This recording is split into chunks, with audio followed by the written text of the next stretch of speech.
everyone, I'm Priya, CFRE's Media Director, and today we will be speaking to Desiree Dorion. So I wanted to just talk about your latest release, Remember Your Name. Hi, thank you for having me on the show. Great to have you. So I started, okay, so two of the songs on that record I had written a couple of years ago. But I did a writing trip to Nashville in December, and I had been kind of thinking about doing a genre shift. And, the songs that I was writing or that I had written in December, in addition to the two that I had written previously, kind of sat in a different lane. And, I knew that I wanted this next project to be really stripped down, really vulnerable, really raw. And so I first started chatting with Joel Shorts, who produced the record, and, talked to him a bit about my vision for what I wanted it to sound like. And then, of course, when I came back from Nashville and I had this, collection of songs, we started kind of narrowing it down, and we picked our top six favorites and just got to work. Sounds good. So I noticed you have a few albums out now, and I wanted to know how have you changed as an artist from your first album to what you've currently released? I mean, if you listen to this album compared to the one that I did when I was 13, there's really no comparison. The topics that I was writing about when I was 13 were things that are relevant to a 13-year-old. And I mean, the stuff that I'm writing now is certainly more deeper and, yeah, just it has more depth and more character, I would say. It's definitely more honest and more relative to like a middle-aged audience. I picked up you're a very honest person, which segues into my next point. Your Instagram bio, which I found very interesting. I sing, write songs, drink wine, and boss bitch around. So, Yeah. how does being this authentic with yourself and your audience help you create? I mean, I think that there's a lot of freedom in it.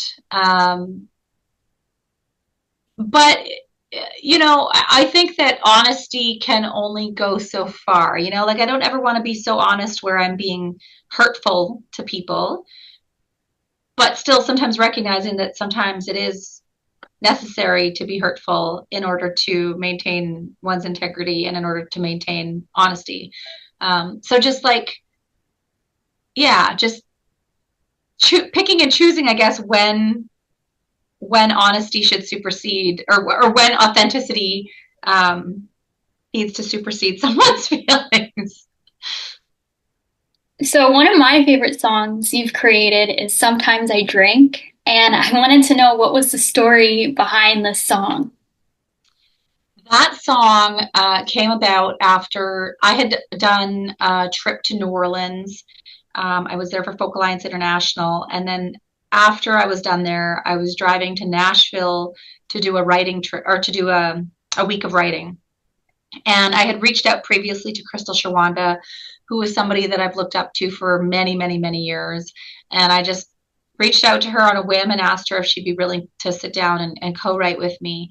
And like without hesitation, she agreed. And so I showed up to her house and we went up to her studio and I just asked, or I came in with a title and it was Sometimes I Drank. And I just wanted it to be, a fun loving song about partying, but also like not not necessarily a party song per se, but like a fun song about that could empower women about, to get together for the sake of getting together. Like I live in a really small town and I find that sometimes women get together for Tupperware parties or for candle parties and all these other stupid excuses that are really just to get together and have some wine and have some food.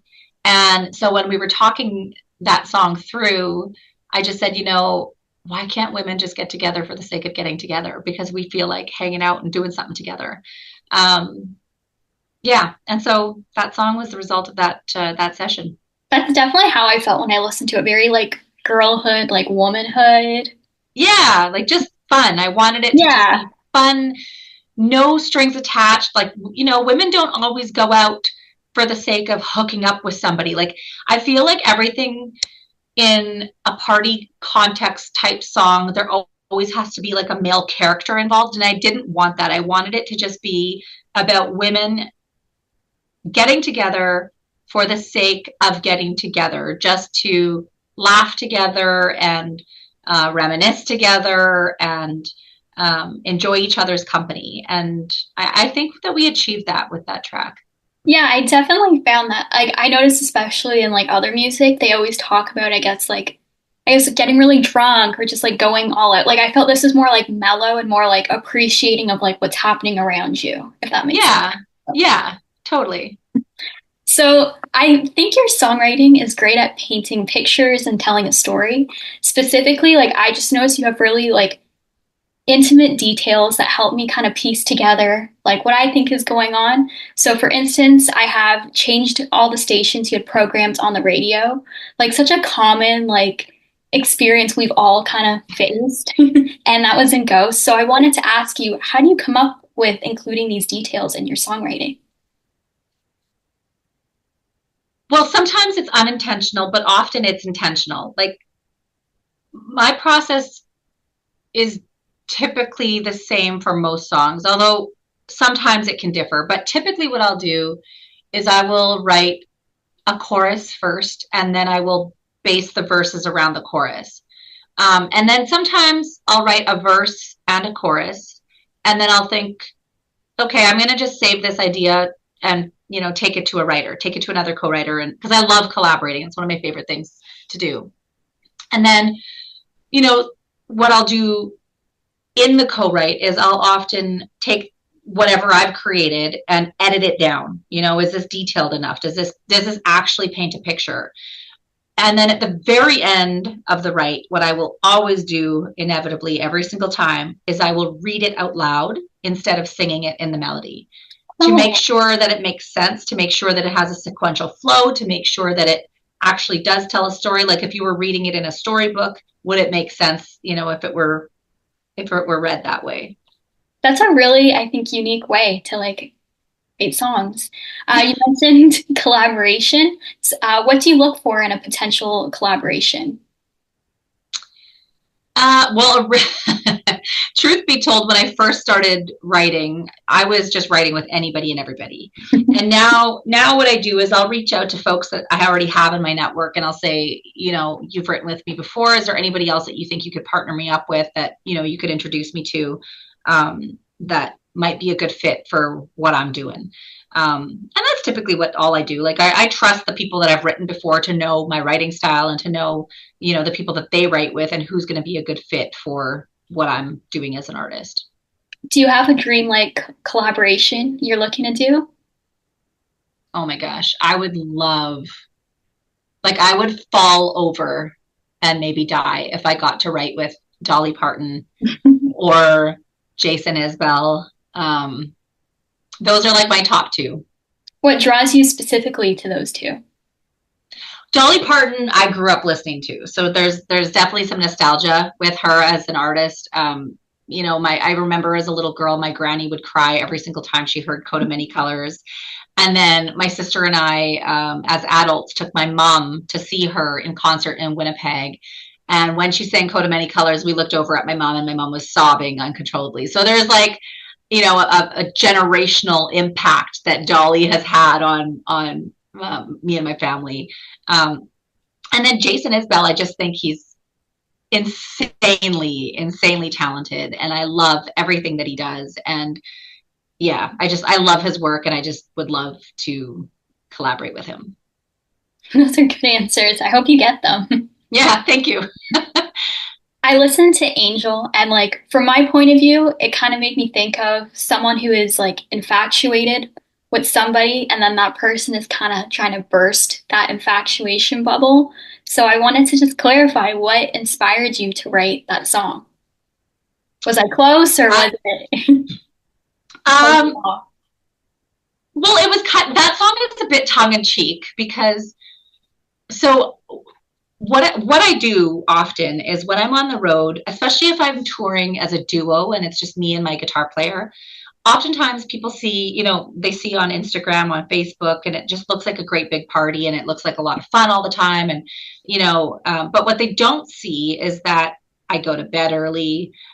Um, I really don't drink while I'm on the road.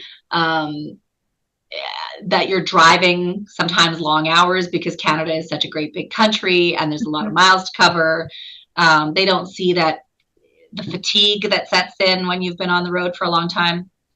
They don't see the loneliness. Like at the end of a show, I typically end up in my hotel room, like by myself. My guitar player and I will go for dinner sometimes together. Sometimes we won't. And sometimes it's just like we do our show and then we're both alone for the rest of the day or for the rest of the night. And so it can be a lonely place sometimes when you're on the road. And what I often will do is I will pull up to a bar and I will typically sit on the corner of a bar, hoping that someone else will sit on the other corner just so that I have somebody to talk to. And this one particular night, I was in downtown Winnipeg at the Delta Hotel, and I was at the Elephant Castle. And they have like a great big wraparound bar. And I was sitting on one end, and this older gentleman came up and sat on the other end of the bar. And I ordered my dinner. I ordered a glass of wine. He ordered his dinner. He ordered a beer. And we started chatting. And he was traveling for work, and I was traveling for work. And, how many kids you got and how many kids you got. I think he was a grandparent at that point. Anyways, we were just exchanging stories. And at the end of my dinner, I finished my wine, finished my dinner. And I just said, it was really nice meeting you. Safe travels. And I got up to leave. I paid my bill and I got up to leave. And he just said, it was really, really great to meet you. He goes, you're an angel. And I had like internal laughter momentarily because I thought, man, if you only knew. Like, and so then I went up to my room and I wrote that song because I thought it was funny that this man who I talked to for 45 minutes thought that he knew enough about me to tell me that I was an angel, which I kind of think is almost akin to calling you a sweetheart. Yeah. It's just like, ooh. That's a really cool story. What's your favorite part about going on tour? That depends. So if I'm touring as a duo, my favorite part is probably the performance aspect, like just sharing the music, talking with the audience. Not because my guitar player and I don't get along, but just because like you're with one person in a car for, hundreds and hundreds of kilometers and days on end. But lately, like I've been touring, the last tour that I did in September was with a full band, and I've had so much fun with this crew. Everyone gelled so well and we got along and we just had a lot of care and love and respect for each other. And this September has honestly been one of my favorite tours ever. Like it was crazy and we worked crazy, insane long hours, but I had so much fun and literally like did not want it to end, even though I'm exhausted. Do you have a favorite place for touring, like a specific location that you look forward to? No, I don't. And I say that because you don't really get a chance to see anything when you're touring. Like you're literally just passing through, and oftentimes what I'll do is like I'll get to the town, we got to do sound check, we got to maybe set up our gear, and then I will take a nap and then I'll get up and get ready. And so it's like you don't really get any time to spend time in the places that you're playing. So speaking of tour, I was wondering if you had any like tour rituals, like maybe before you perform or just maybe with the band. Did you guys come up with something? I always try and nap. I always try and exercise the day of. I drink water with no ice. And then I get myself ready and I do my vocal warm-ups. And then I tell the guys, let's have a good show. And that's it. And we get on and we go. Is that just to make you feel like prepared, or is it nerves, or is it just something that just helps you? Well, the napping stuff is because like it is a lot of, it's exhausting, you know, and even just the energetic exchange of, um, you know, sharing space with that many people and that many energies is really tiring, and having to be on all the time and having to, you know, even if I'm tired, I can't show up in a bad mood. Like I have to put that aside and show up and be kind and gracious and happy to be there. And I am, but I really work hard to conserve my energy so that I can be that person when I get to those venues. That's good because I think, especially if you're performing, people would notice like a shift. Mm-hmm. And obviously, you don't want that. Touring is like great because you're getting to share with the world what you do. Yeah, exactly. So I think your songs are like, they bring me kind of like on an emotional roller coaster, I'll say, because they validate, like, I guess, like experiences, or they bring me back to experiences that I've had. And that like makes me feel great because I'm like, it's like universal, you know, like we all go through like the same things, but then like Mm-hmm. sometimes memories aren't super great. Yeah. And I think that's a very powerful thing to be able to do in songwriting. So, what advice would you have for other songwriters? I think the advice that I would have for songwriters is the exact same advice that I would have for anybody aspiring to be an artist of any kind. I mean, first and foremost, hone your craft, be good at what you do. Um, but secondly, work hard, you know, like write as often and as much as you possibly can. You're not going to improve if you aren't doing that. Um, and be okay with rejection, be okay with editing, like I always think when it comes to songwriting, serve the song. You know, do whatever is best in the best interest of that song. Separate it from yourself because it isn't you.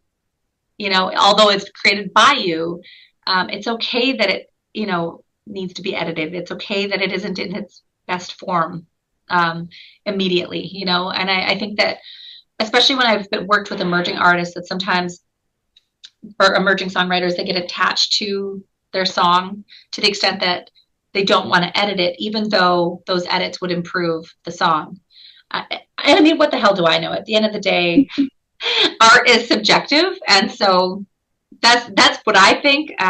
You know, maybe I'm wrong. I don't know. It's also subjective. That yeah. How many edits do you typically, or would artists typically go through? Is there like an average kind of number, or is it just vary from song No, to it song? just varies from song to song. Like if I really feel that the song isn't there yet, then I will edit it. Sometimes I've even brought in a third writer if I feel like, you know, if I was co-writing with one other person and we just don't have the song where it needs to be yet, we might bring in a third just to get kind of a third set of eyes and ideas on it. But it just all depends. Is there ever a case where you can write it in first draft, like that's it, or is that, Mhm. oh, there it Yeah, is? yeah, yeah, yeah. It doesn't. I'd say that that probably happens still about a third of the time, where you get a song the first time and you're happy. Like for me, I'm happy with it. Um, but yeah, I don't know. It just all depends on the song and how I'm feeling about it. And you know, it might be the melody that needs editing. It might be the lyrics. It's tough to say. Oh, okay, I get it. There's like different components. Okay. I'm Yeah. not a songwriter, so I'm just asking. I wanted to ask you what is next for you? What can fans expect to see from you maybe in the new year? Yeah, I'm working really, really hard at putting in a killer tour together in 2025. Um, and that's all I can say really about that. I've got vinyl coming out before Christmas, which I'm really excited about. Um, yeah, Well, that's all I had for you today. Thank you so much for doing the interview. thank Again, you. I'm Priya on CFRE Radio, and we'll see you next time. Greta, won't you get that gun?